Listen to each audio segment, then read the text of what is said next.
اللہ اور اس کا رسول کا نام لے کر اپنے نام کی بڑائی چاہی ہے یا مال و دولت اور جاہ و حشم تلاش کیا ہے، اس کا انجام یزید جیسا ہوا ہے۔ اور جس نے اپنا سب کچھ لٹا کر میدان میں آ کر کہا ہے کہ حق بات ہمیشہ کریں گے، ظالم کی حمایت نہیں کریں گے، اس کا راستہ ہمیشہ حسینی رہا ہے اور وہی حسینی ہے۔ آپ اور مجھے یہ یقین ہے کہ ہم نے اللہ کی بارگاہ میں پیش ہونا ہے اور رسول اللہ کی بارگاہ میں پیش ہونا ہے۔ مجھے یہ بتائیں، آپ اور مجھے یہ بھی یقین ہے کہ ہم جس رستے پر چل رہے ہیں وہ رستہ حق کا ہے، یہ یقین ہے، ہمیں یقین ہے، لیکن ہمارے پاس پھر اس کام کو کرنے کے لیے وقت کیوں نہیں ہے؟ ہمیں پھر لوگوں کو پیغام دیتے وقت شرم کیوں آتی ہے؟ ہمیں لوگوں کو پیغام، اپنے خاندان میں پیغام دیتے وقت یہ کیوں آتی ہے کہ جناب رشتہ دار کیا کہیں گے، وہ کیا کہیں گے؟ ہمیں اپنے جذبے میں جناب جذبے کا اظہار کرتے ہوئے پریشانی کیوں ہوتی ہے کہ ہم اپنی بات بابا کے دوہل کیوں نہیں کہتے کہ ہم حق کے ساتھ کھڑے ہیں؟ تعداد معنی نہیں رکھتی، تعداد اگر معنی رکھتی ہوتی تو کبھی بھی حسین 72 لے کے کربلا میں نہ جاتے۔ بات معنی یہ رکھتی ہے کہ حق کے ساتھ کون کھڑا ہے، اور تاریخ بھی اسی کو بات کو لکھتی ہے کہ حق پر کون کھڑا تھا۔ وقتی آزمائشیں اور حق کو دبانے کے لیے اقبال کہتا ہے عید و قوت از حیات آمد پدید، موسیٰ و فرعون و شبیر و یزید۔ اقبال کہتا ہے یہ دو قوتیں تا صبح قیامت آپس میں برسر پیکار رہیں گی، آپس میں آمنے سامنے رہیں گی، موسیٰ و فرعون۔ جہاں فرعون ہوگا وہاں موسیٰ ضرور آئے گا، اور جہاں یزید سر اٹھائے گا وہاں امام حسین ضرور آئیں گے۔ تو یہ دو قوتوں نے قیامت تک رہنا ہے۔ اب ہم اس سے گھبرا جائیں کہ جناب ہمارے پرچے ختم نہیں ہو رہے، ہمارے گھر میں پولیس کا چھاپا لگتا ہے، ہمارے 4 شیڈول کے اندر سے نام نہیں نکل رہا۔ آپ کو کس نے کہا ہے کہ کبھی بھی حق غالب جناب نرم و نازک بستروں میں یا ٹریوں میں رکھ کے اگلوں نے کہا کہ یہ آپ قبول کر لیں؟ یہ سارے رستے کی سختیاں قبول کر کے جو چلے گا منزل اس کو ملے گی۔ اور جو ان دائیں بائیں چیزوں کی طرف دیکھے گا، دنیا، یہ ساری دنیا کی چیزیں ہیں، اور شیطان کے چیلوں کا کام ہی یہ ہے کہ حق والوں کو کبھی ادھر سے کبھی ادھر سے کبھی ادھر سے کبھی ادھر سے چھیڑ کر الجھائے رکھنا اور یہ ڈرائے رکھنا کہ جناب آپ کے ساتھ ایسے ہو جائے گا، آپ کے ساتھ ایسے ہو جائے گا۔ مجھے بتاؤ، ہمارے ساروں کے ساتھ امام حسین کے قبیلے سے زیادہ تو کچھ نہیں ہو سکتا۔ جب وہ حق کے لیے کھڑے رہے ہمیں تو مسئلہ ہی کوئی نہیں ہے۔ اگر ہم سب بھی مل جائیں، سارے کارکنن اور سارے لوگ بھی مل جائیں، ہمارے ساتھ بابا جی کے اوپر جو ظلم ہوا اس سے زیادہ تو کچھ نہیں ہو سکتا۔ اور مرنا تو ہے ہی۔ امام حسین نے کیا کہا؟ جب اس جسم کو موت آنی ہے تو پھر کیوں نہ اللہ اور اس کے رسول کے رستے پر، حق کے رستے پر آ جائے۔ تو ہم کیوں خوف کھاتے ہیں، ہم کیوں پریشان ہیں؟ اور رہی بات، اللہ تعالیٰ کبھی بھی کسی قوم کی محنت کو رائے گاہ نہیں جانے دیتا، یہ اس کا اصول ہے۔ محنت کافر کرے، محنت ظالم کرے، محنت فاسق کرے، محنت مسلمان کرے، مومن کرے، منافق کرے، جو محنت کرے گا، یہ دنیا دارالعمل ہے، یہ دارالجزا نہیں ہے۔ یہاں جو محنت کرے گا اس کو اس کا صلہ ضرور ملے گا۔ لہذا اگر ہمارے کام میں کوئی کمی آ رہی ہے تو اس کا مطلب ضرور ہے کہ ہماری محنت میں کوئی کمی ہے۔ اگر مومن اپنے اندر اخلاص کے ساتھ محنت کرے گا تو پھر اللہ تو اخلاص کو رائے گاہ نہیں جانے دیتا۔ جنہوں نے اخلاص کے ساتھ ایک مٹھی جو دیے، رب نے کہا قیامت تک اور پہاڑ جتنا سونا بھی تم خرچ کرو، تمہارے اس سونے اور جو کی مٹھی کے برابر نہیں ہو سکتے جو تم نے کیا۔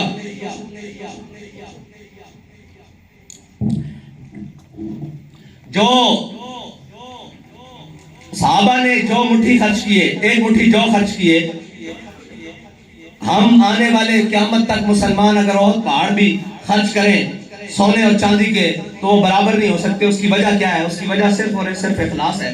اور صحابہ نے جب دیکھا کہ کیسر و کسریٰ کی دولت اور کیسر و کسریٰ کے مال اور کیسر و کسریٰ کی جناب ساری چیزیں، ان کے جناب تاج جب مدینہ منورہ کی مسجد میں جمع ہونے شروع ہو گئے تو ان کی صحابہ کی آنکھوں سے آنسو جاری شروع ہو گئے۔ کہا یا اللہ، ہم نے کوئی بھی کام یہ تیرے نبی کے راستے میں، تیرے حبیب کے راستے میں جہاد، تیرے راستے میں مال خرچ کیا، اولاد دی، جانیں دی، دن نہ دیکھے رات نہ دیکھے، جو کچھ بھی کیا ہم نے اس لیے نہیں کیا کہ اس کا صلہ تو ہمیں دنیا میں دے دے، لیکن ہم کیا ہے کہ ہم اتنا سا کام کرتے نہیں، صلہ لینے دوڑ پڑتے ہیں، جی ہم نے یہ کیا، ہم نے وہ کیا۔ بھائی صحابہ نے تو اپنے بچے بھی دیے، اپنا مال بھی دیا، اپنی جانیں بھی دی، اپنی اولادیں بھی قربان کی رکھیں، لیکن کوئی بھی صلہ مانگنے حضور کی بارگاہ میں نہیں گیا، بلکہ حضور نے جس کو نوازا تو صحابہ رونے لگ پڑے، یا رسول اللہ ہم نے اس لیے تو نہیں کیا، ہم نے تو آپ اللہ اور اس کے رسول کی رضا کے لیے کیا ہے۔ تو جس کا عمل بے غرض ہے اس کی جزا کچھ اور ہے، جس کا عمل بے غرض ہے اس کی جزا کچھ اور ہے۔ حور و خیام سے گزر، بادہ و جام سے گزر۔ اقبال کہتا ہے اگر تو جنت کی لالچ میں نیکیاں کیا جا رہا ہے تو یہ کوئی مزیداری والی بات نہیں ہے، یہ تو جناب کوئی بھی کرے گا اس کو مل جائے گا۔ اقبال کہتا ہے جو بھی تو اپنا عمل کر رہا ہے اس کو اللہ کی رضا کے لیے چھوڑ دے، جب تو اللہ کی رضا کے لیے چھوڑ دے گا پھر کائنات دنیا و آخرت کی تمام نعمتیں تیرے پاؤں میں ہوں گی۔ اور ہم نے وہ رستہ بڑی مضبوطی سے پکڑ کے رکھنا ہے، اس رستے سے پیچھے نہیں ہٹنا۔ کفر کی ایک ہی سازش ہے، آپ اور میں کس چیز کے انتظار میں ہیں وہ بھی وقت یاد کریں جب ہم کہتے تھے کہ یار کوئی ہماری بات سن لے، کوئی ہماری بات ماننے کے لیے تیار ہو جائے، کوئی ہماری ایک بات متاثر ہو کے صرف لبیک کا نعرہ لگا دے تو ہم یار بڑا کام کرائیں گے۔ آج کام آپ کا انتظار کر رہا ہے لیکن ہم پتہ نہیں کس انتظار میں بیٹھے ہیں کہ کون آ کر کرے گا۔ میں گھر سے نکلوں گا تو پتہ نہیں کیسے ہوگا۔ کام آج آپ کا میدان میں انتظار کر رہا ہے کہ آؤ میں تمہارے لیے رستے کھولتا ہوں، آؤ تم ایک کو مانگتے ہو میں تمہارے لیے 10 بندے لانے کے لیے تیار ہوں۔ آج ماحول وہ بن گیا ہے لیکن ہم کام کرنے کے لیے کیوں تیار نہیں ہیں؟ ہم کام کرنے باہر نکلنے کے لیے کیوں تیار نہیں ہیں؟ امیر ہو مرکزی یا نیچے جناب آخری وارڈ کا امیر ہو، ہمیں باہر جاتے ہوئے کیوں شرمندگی آتی ہے؟ لوگوں کے دروازے کے اوپر دستک کے اوپر دیتے ہوئے کیوں شرمندگی آتی ہے؟ یار وہ جھوٹوں کا نعرہ لگائیں 30 سال، ان کو کوئی شرم نہ آئے، وہ کہیں سانو میاں ہوتے ناز ہے، وہ یہ کہیں، دوسرے کہیں کہ جناب عمران خان ہماری ریڈ لائن ہے۔ ہمیں یہ کہتے ہوئے شرم آتی ہے کہ ناموس رسالت پر ہماری مال بھی حاضر، جان بھی حاضر، بچے بھی حاضر، اور حضور ہم نے آپ کے نظام کو اس ملک کے اندر لانا ہے۔ یہ ہمیں دروازہ کھٹکا کر کہتے ہوئے شرم آتی ہے۔ اگر یہ شرم آتی ہے تو یہ سفر ہے کوئے جانا، یہاں قدم قدم بلائیں۔ کوئی یہ سمجھے کہ جناب آج حالات بڑے اچھے ہیں، ہم نے بڑے اچھے ماحول میں ورکر کنونشن کر لیا ہے، کل بھی ایسے ہی ہوگا، ہو سکتا ہے کل ہمارے ہاتھوں میں بھی بیڑیاں اور پاؤں میں بھی بیڑیاں ہوں۔ ہاں جتنا آپ کو وقت میسر ہے اتنا کام کریں، اور حالات کبھی بھی اسلام نے اچھے نہیں رکھے۔ اسلام اللہ تعالیٰ نے تو امتحان لیا، ان کا بھی امتحان لیا۔ جن کے ایمان میں کوئی رتی برابر شک ہی نہیں کر سکتا، جن کے دلوں کو اللہ نے ازل میں دیکھا، ان سے پاکیزہ دل کسی کے نہیں پائے، لیکن اللہ تعالیٰ نے ان کو بھی ہر امتحان سے گزارا، ہر امتحان سے گزارا، اولاد کے امتحان سے، مال کے امتحان سے، جان کے امتحان سے، جناب فصلوں کے امتحان سے، کھیتی باڑیوں کے امتحان سے، کاروبار کے امتحان سے، جان کے خطرے کے امتحان سے، ہر امتحان سے گزارا۔ پھر جا کر کہا رضی اللہ عنہم ورضوا عنہ، اللہ نے پھر جا کر کہا ہمارے ہاں کچھ ہوتا نہیں، او جی ایسے ہو جائے گا، یار ہو جائے گا پھر کیا ہوگا؟ پھر کیا ہوگا؟ کچھ بھی نہیں ہوگا۔ آپ کو اپنے مشن اور اپنے نظریے سے غرض ہونی چاہیے، کچھ رہے نہ رہے باقی۔ یہ کیا بات ہوئی کہ جناب یہ ہو جائے گا وہ ہو جائے گا، میری دستار سرے راہ بھی کھل جائے تو اس میں کیا عیب ہے؟ جب حضور کی ناموس کا پرچم بلند ہو جائے گا، جب جناب ختم نبوت کا پرچم بلند ہو جائے گا، جب دین اسلام کا پرچم بلند ہو جائے گا تو ہماری ساری دستاریں، ہمارے منہ پر کوئی جوتیاں بھی مارے اس سے کیا غرض ہے، لیکن حضور کے دین کا پرچم بلند ہونا چاہیے۔ لیکن اس کے لیے شرط یہ ہے کہ آپ کو میدان میں آنا پڑے گا، گھر بیٹھ کر نہیں۔ کس بات کی سستی؟ اور شیطان کا کام یہ ہے کہ وہ مومنوں کے اندر سستی ڈالتا ہے، اور جو مومن ہے وہ شیطان کی بات کو قبول نہیں کرتا۔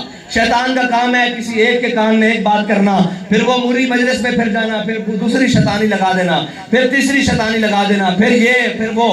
اور آپ اور میں تو جس دور میں رہ رہے ہیں یہ تو ہے ہی فتنوں کا دور، یہ تو ہے ہی فتنوں کا دور۔ یہاں تو اس قدر شدید فتنے ہیں کہ شاید ہوا میں اتنی تیزی نہ ہو، اتنی خنکی نہ ہو جتنی فتنوں میں جناب تیزی ہے۔ لیکن ان فتنوں کا علاج بھی تو ہمیں بابا جی بتا کر گئے ہیں کہ جہاں کوئی غاصب، جہاں کوئی ظالم، جہاں کوئی جناب جابر، جہاں کوئی کافر سر اٹھائے اس کے سامنے لبیک یا رسول اللہ کا نعرہ لگانا ہے۔ اور یہی تو ایمان والوں کے اندر اور جناب منافقوں کے اندر فرق ہے. لبیک کا نعرہ یا رسول اللہ لبیک لبیک لبیک یا رسول اللہ لبیک لبیک لبیک یا رسول اللہ لبیک لبیک لبیک یا رسول اللہ لبیک لبیک لبیک یا رسول اللہ لبیک لبیک لبیک یا رسول اللہ لبیک لبیک لبیک یا رسول اللہ لبیک لبیک لبیک یا رسول اللہ. اور ہم کہیں بھی پیغام دینے چلے جائیں, میں آپ سے کہتا ہوں کتنا بھی کوئی ہمارا بڑا دشمن ہوگا, وہ کم از کم ہم حضور کے دین کی بات کریں, ناموس رسالت کی بات کریں, وہ کم از کم ہمیں پتھر نہیں مارے گا. لیکن میرے آقا و مولا صلی اللہ علیہ وسلم خود طائف میں پیغام لے کر گئے ہیں اسلام کا, اور حضور کے نالین مبارک خون سے بھر گئے. حضور کو انہوں نے اتنے پتھر مارے, یار ہمیں تو پتھر نہیں لگتے, ہم تو کسی کو کہیں وہ تو اپنی جناب ڈرائنگ روم کا اور بیٹھک کا دروازہ بھی کھول دیتا ہے آپ کے لیے, چلو بات تو سن لو. ابھی تو ہمارے اوپر وہ وقت نہیں آیا, پھر بھی ہم اللہ اور اس کے رسول کا پیغام پہنچانے میں کیوں شرم محسوس کرتے ہیں؟ شرم اور باتوں میں بڑی, لیکن رب اور رسول کا جب نام آ جائے تو ہر چیز سے بیگانہ ہو کے اور دیوانہ ہو کر حضور کا نام لو اور حضور کا پیغام بچاؤ. ایک دفعہ جھٹلائے گا, دو دفعہ جھٹلائے گا, کتنی بار جھٹلائے گا, آخر میں آ کے وہ کہنے شروع ہو جائے گا یار یہ اپنی بات میں سچے ہیں, ان کی بات سن تو لو ایک دفعہ. جس کی بات کیا کافروں نے کہا تھا, انہوں نے کہا تھا محمد عربی کی بات سننی نہیں, کانوں میں روئی ڈال کے جانا. اگر سن لی تو پھر آپ ان پر ایمان لائے بغیر رہ نہیں سکتے. اسی طرح بابا جی کا پیغام ہے, جس نے سنا نہیں اس کے دل پہ تو اثر نہیں کیا, جس نے ایک دفعہ سن لیا اس کا دل موم ضرور ہوا. اور حق کے پیغام میں بڑی طاقت ہے, بڑی جناب رکت ہے اور بڑی تیزی ہے اور بڑا کمال ہے, لیکن اس کو پہنچانے والے کے اندر کم از کم کردار کے اندر تو خالصیت ہونی چاہیے نا, اور جناب جذبے کے اندر تو خالص ہونا چاہیے کہ میں اللہ اور اس کے رسول کے لیے نکلا ہوں. مت کسی امیر کے لیے نکلیں, مت کسی جناب کسی کے کہنے پر نکلیں, لیکن بحیثیت انسان, بحیثیت حضور کا غلام, بحیثیت تحریک لبیک پاکستان کے کارکن کے آپ کی ذمہ داریاں کیا ہیں؟ ہمیشہ چھوٹا یہ پوچھے گا کہ آپ کی ذمہ داری کیا ہے. ہماری ذمہ داریاں یہی ہیں کہ آپ کے مشن کو کہیں نہیں بیچنا, نہ آپ کے جناب نظریوں کو کہیں بیچنا ہے, نہ آپ کے جناب جذبات کو کہیں بیچنا ہے, لیکن آپ کی ذمہ داری یہ ہے کہ آپ جا کر اپنے چھوٹوں سے پیار کریں, اپنے رہنے والوں کو اس مشن کے اوپر لے کر آئیں اور ان کو بتائیں کہ جناب حق کا راستہ یہ ہے. اور یاد رکھیے گا اللہ بے نیاز ہے اس بات سے کہ آپ اور میں کام کریں اس کے دین کا یا نہیں, یہ بے نیاز ہے. اللہ اگر کام لینے پر آئے تو وہ تو ہاتھیوں سے لے لیتا ہے, وہ تو جانوروں سے لے لیتا ہے, وہ تو ابابیلوں سے لے لیتا ہے, وہ تو منگولوں کے کتوں سے لے لیتا ہے. جب وہ کام لینے کے لیے آئے وہ تو لنگڑے مچھر سے نمرود کو مروا دیتا ہے. وہ آپ کا میرا تو محتاج نہیں ہے, یہ تو میرا امتحان اور آپ کا امتحان ہے کہ ہم نے کس کو راضی کرنا ہے اور کس طرح کام کرنا ہے. لیکن آج کے بعد آپ جائیں اور جا کر پیغام دیں, گھر گھر میں, گلی گلی میں پیغام دیں, اور یہ کہ ایک دوسرے کی ٹانگیں کھینچنے کی بجائے, عہدوں کی لالچ کی بجائے یہ کہیں کہ بھائی عہدہ ملے نہ ملے, میری ذمہ داری ہے بحیثیت کارکن کے, بحیثیت ذمہ دار کے, بحیثیت رکن کے, میری ذمہ داری ہے کہ تحریک کی بہتری کے لیے جو بھی کام ہے میں اس کو کروں. لیکن اگر نظم کی بات آ جائے تو اپنے بڑوں کی باتیں یاد رکھنا, جو اپنے بڑوں کی نہیں سنتا پھر وہ ساری زندگی سب کی سنتا ہے, پھر اس کو سب کی سننی پڑتی ہیں, اور جو اپنے بڑوں کی سنتا ہے اس کو پھر ساری زندگی کسی کی سننی نہیں پڑتی. یہ یاد رکھنا. اگر آپ اپنے نظم میں قائم ہو کر آ کر تحریک کی بہتری کے لیے صبح شام, اور یاد رکھنا ہمارے بڑے لوگ عجیب ہیں, اور جناب یہ ایسے ہو گیا ویسے ہوگا, یاد رکھنا کام کرنے والوں سے غلطیاں ہوتی ہیں, ویلے آدمی کبھی غلطی نہیں کرتا. ابھی جو کوئی گھر سے نکلے اور یہاں تک پہنچے, رستے میں اس کے ساتھ کوئی چین ٹوٹ جائے, کوئی موٹر سائیکل پنچر ہو جائے, کوئی گاڑی لگ جائے, تو وہ نکلا ہے تو اس سے لگی ہے نا. اب جو گھر بیٹھے ہیں ان کی کیوں نہیں لگی؟ گھر بیٹھے لوگوں کو کبھی کبھی غلطی کسی سے نہیں ہوئی. جو کام کرتا ہے غلطیاں بھی اسی سے ہوتی ہیں, اور اگر اس سے غلطی ہو بھی جائے تو یہ نہیں کہ آپ اس کا ڈنڈورا پیٹنا شروع کر دیں, بلکہ اس کو علیحدہ جا کے بتا دیں آپ بات اس طرح نہیں اس طرح کر لیں, تو آپ بڑی ساری بہتری کر سکتے ہیں. لیکن ہمارا رویہ اور ہماری یہ بات اس کو اس بات پر مجبور کر دیتی ہے کہ وہ اپنی غلطی پر ڈٹ جائے. اس نے غلط بھی کیا ہے تو ہمارا رویہ اور ہماری باتیں اس کو اس بات پر مجبور کر دیتی ہیں کہ جو تم نے غلط کیا اس پر ڈٹ جاؤ. اگر ہم اس کو پیار سے, محبت سے, الفت سے سمجھا دیں کہ آپ کے اس عمل نے ہمارے اس کام کو نقصان پہنچایا ہے, تو وہ سمجھنے کے قابل ہو جائے گا. آپ سارے ذمہ دار ہیں. جہاں آپ کام کر رہے ہیں وہاں میں ساری زندگی نہیں جا سکتا. ان گلیوں میں، ان کوچوں میں، ان وارڈز میں، ان یوسی میں اگر میں روزانہ بھی چاہوں، روزانہ بھی نکلوں تو 274 یوسیاں اب تو 500 کے قریب ہو گئی ہیں. میں روزانہ بھی ایک یوسی میں جاؤں تو نہیں جا سکتا. لہذا وہاں کام کرنا آپ کا کام ہے. جہاں ہم بیٹھے ہیں آپ کے پیغام کو آگے پہنچانا، آپ کے مشن کو ثابت رکھنا وہ ہمارا کام ہے. آپ اپنا کام خوبصورتی سے جاری رکھیں، آپ کو یہاں سے شکایت نہیں آئے گی. لیکن ہمیشہ نیچے سے، نیچے والا ورکر اس بات کا جناب ماضی رہتا ہے جی ہم کیا کریں. میں آپ کو بتاتا ہوں کیا کریں. آپ ایک کام تو کر سکتے ہیں. اگر آپ اپنی مسجد، گھر والی مسجد کے قریب رہتے ہیں تو 5 وقت اس میں نماز پڑھنی شروع کریں تو آپ کا کام شروع ہو جائے گا. صرف 5 وقت نماز پڑھنی شروع کریں. اگر آپ دن میں کئی کام پر ہوتے ہیں تو آپ فجر اور عشاء وہاں پڑھنی شروع کریں. آپ کو 10 کارکن ہر مسجد سے ضرور مل جائیں گے. آپ کو 10 آپ کے مشن والے ہر ضرور مل جائیں گے. لیکن یہ کہنا کہ ہم کچھ نہیں کر سکتے، نیچے لوگ نہیں سنتے، بھائی لوگ سنتے ہیں، لوگ مانتے بھی ہیں، لیکن آپ ان کے پاس جائیں تو صحیح، آپ ان کو بات کرنے کا کوئی سلیقہ تو ہو. لیکن یہ نہیں جی میرے میں بڑی آکڑ آ گئی ہے، میں لہذا امیر بن گیا ہوں، میں اپنی گھر کی دہلیز سے بھی باہر نہیں نکلوں گا. تو بھائی پھر یاد رکھنا کہ آپ اللہ اور اس کے رسول کے ہاں مجرم ہو سکتے ہو. آپ کو ہم نے ذمہ داری دی ہے اور ہر ذمہ دار اپنے کندھوں پر جو اس کی ذمہ داری ہے اس کا جواب دہ بھی ہے. ادھر بھی جواب دہ ہے اور ادھر بھی جواب دہ ہے. اور ہمارا کام تو ہے ہی اللہ اور اس کے رسول کے لیے. ہم کسی مفاد سے بالاتر ہو کر ہیں، ہم تو حق کے رستے والے ہیں. اور یاد رکھنا جن کے ہاتھوں میں حق کے علم ہوتے ہیں وہ تعداد میں ہمیشہ کم ہوتے ہیں، لیکن یہ یاد رکھنا ان کا جذبہ ہر تعداد کو، ہر گنتی کو الٹا کر رکھ دیتا ہے. یہ دنیا کا اصول ہے. آج تک کسی تعداد والوں نے کبھی حق کا راستہ نہیں چنا. حق کے راستے کے لیے ہمیشہ غریب، ہمیشہ مسکین اور نیچے سے لوگ اٹھتے ہیں، لیکن ان کا جذبہ اور ان کی نیت بڑی خالص اور پاک ہوتی ہے. اگر ہماری نیتوں میں کہیں فطور ہے تو آؤ از سر نو اپنی نیتوں کو ٹھیک کر لیں، اپنے جناب چیزوں کو ٹھیک کر کے دوبارہ میدان میں اتریں اور یہ کہیں کہ یا اللہ جو ہم سے سستی ہوئی یہ اس کی تو معافی دے دے. آئندہ کے بعد ہم تیرے راہ میں، حضرت انس بن نضر نے سستی ہوئی تھی نا ایک جنگ میں، کسی عذر سے پیچھے رہ گئے حضرت انس بن نضر، تو پھر کیا کہا اللہ سے؟ لَيَرَيَنَّ اللَّهُ، یا اللہ موقع دے، تو بھی دیکھے گا میں تیری راہ میں کیسے کام کرتا ہوں. اللہ نے آج آپ کو اور مجھے موقع دیا ہوا ہے. آؤ نکلیں حضور کے دین کے لیے کام کریں. اور یہ یاد رکھنا قبریں ان کی بھی اتنی ہوتی ہیں، کبھی بڑی اور چھوٹی نہیں ہوئی، نہ اندر ہیٹر اور جناب اے سی لگے ہیں. بزدلوں کی قبریں بھی اتنی ہوتی ہیں اور دلیروں کی قبریں بھی اتنی ہوتی ہیں.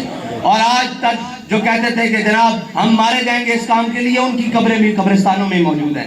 مر تو جانا ہے، لیکن اس نے کیا کہا تھا ظہیر الدین بابر نے، کیا ہو ذرا شان سے مر جائیں، ذرا حضور کا نام لیتے ہوئے دنیا میں چلے جائیں. اور یہ یاد رکھنا جو ان کے نام پر مر جائے پھر وہ مرتا نہیں ہے، وہ پھر مرتا نہیں ہے، پھر وہ جناب حیات ابدی میں چلا جاتا ہے. ان کے نام لیوا کبھی مر سکتے ہی نہیں. اس لیے کہ اگر وہ مر جائیں تو پھر دنیا میں رہے کیا ہے، پھر دنیا کا نظام کیسے چلے. آؤ حضور کے دین کے لیے دیوانہ بار ہو کر، ہر کسی ملامت والے کی ملامت سے دور ہو کر، ہر پریشانی اور غم سے دور ہو کر حضور کے دین کا کام کریں اور حضور کے پرچم کو پوری دنیا پر لہرانا ہے. آپ کی میری ذمہ داری تو ابھی فلسطین تک بھی ہے، ابھی کشمیر تک بھی ہے. ابھی تو ہم اپنے شہر لاہور کی گلیوں میں نہ نکل سکیں تو آپ کو کیا خیال ہے پھر فلسطین میں جمعہ پڑھائیں گے؟ ایسے تو ممکن نہیں ہوگا. فلسطین میں جمعہ پڑھانے کے لیے پہلے لاہور کو بھی تو مضبوط کرنا پڑے گا، پہلے جناب قصور کو بھی مضبوط کرنا پڑے گا، پہلے شیخ پورے کو بھی مضبوط کرنا پڑے گا، پہلے جناب ننکانے کو، پنجاب کو، پھر پاکستان کو، پھر عالم اسلام کو مضبوط کرنا پڑے گا. پھر اور یاد رکھنا اللہ نے کبھی سچے جذبوں کو جھٹلایا نہیں، اللہ تعالیٰ نے کبھی ان کو ناکام نہیں کیا. ان کو ہمیشہ اللہ کامیابی دیتا ہے، لیکن اللہ دیکھتا ہے کہ میرے بندے کی میری راہ میں لگن کتنی ہے، میری راہ میں محبت کتنی ہے، میری راہ میں خلوص کتنا ہے، میری راہ میں جذبہ کتنا ہے. اگر جذبہ صادق ہو تو پھر مار کھانے والا مکے کی گلیوں میں بلال کعبے کی چھت پر آ ہی جاتا ہے. لیکن پہلے مار بھی ہوتی ہے، پہلے سختیاں بھی ہوتی ہیں، پہلے ملامت بھی ہوتی ہیں، پھر بلال کے ہاتھ میں امیہ آ ہی جاتا ہے اور پھر بلال یہ کہہ ہی دیتے ہیں کہ جا امیہ ہلاکا بلال. پھر امیہ کو پناہ دینے والے کوئی بھی ہوں، بلال اس کو گھسیٹ کر علیحدہ کر ہی دیتے ہیں اس کے سر کو جسم سے.